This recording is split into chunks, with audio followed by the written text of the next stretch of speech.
So why would I be lumped in with the birth certificate and 9/11 truther crowd? Because if you know anything about disinformation, if you know how governments discredit other governments and discredit movements, they always say conspiracy theory. It's the first thing you go to, because people don't want to be involved with conspiracy theories in any language, in any country. They just don't want to be involved in it. And so you label people conspiracy theorists. It's fascinating to me how the media will jump on, well, for instance, yesterday, I believe they were talking about the IRS scandal. Again, that wasn't a conspiracy theory. That wasn't a conspiracy theory.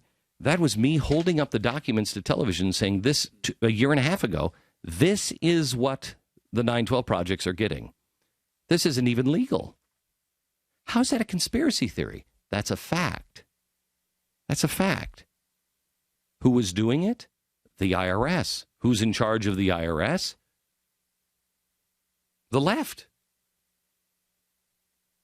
This is their MO. The left and the Muslim Brotherhood. You will be labeled a conspiracy theorist to shut you down. Don't just laugh those things off. I don't know why the mainstream media. I think there's a lot of people, for instance, on the IRS scandal. They just didn't want to believe that. They've made their mind up on who the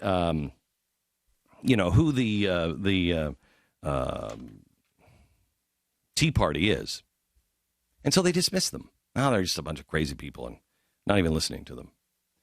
And so they won't even listen to them enough to see if what they're saying is true. And that's really sad, but it's dangerous, because let's say the next administration comes in and they're worse and things are worse. You start blaming things on people, and if somebody is starting to be rounded up, let's say Muslims are starting to be rounded up. Let's use a real example so it's not a conspiracy theory. Let's say you get a really bad, progressive, right or left, progressive government in, progressive president, and, we go to war with, who are we not going to go to war with? Japan. And so this progressive president says, I got to keep them safe and I got to keep you safe. And they just start rounding Americans up of Japanese descent, put them behind barbed wire in American concentration camps. Of course, you wouldn't call them concentration camps. You could call them relocation centers. They're just in relocation centers. If the truth doesn't matter to you, you can either just dismiss it because you don't really know those people, or if you've already made up your mind about those people, well, those people are probably trouble anyway. They probably are trying to destroy us anyway. Then the government can do horrible, horrible things.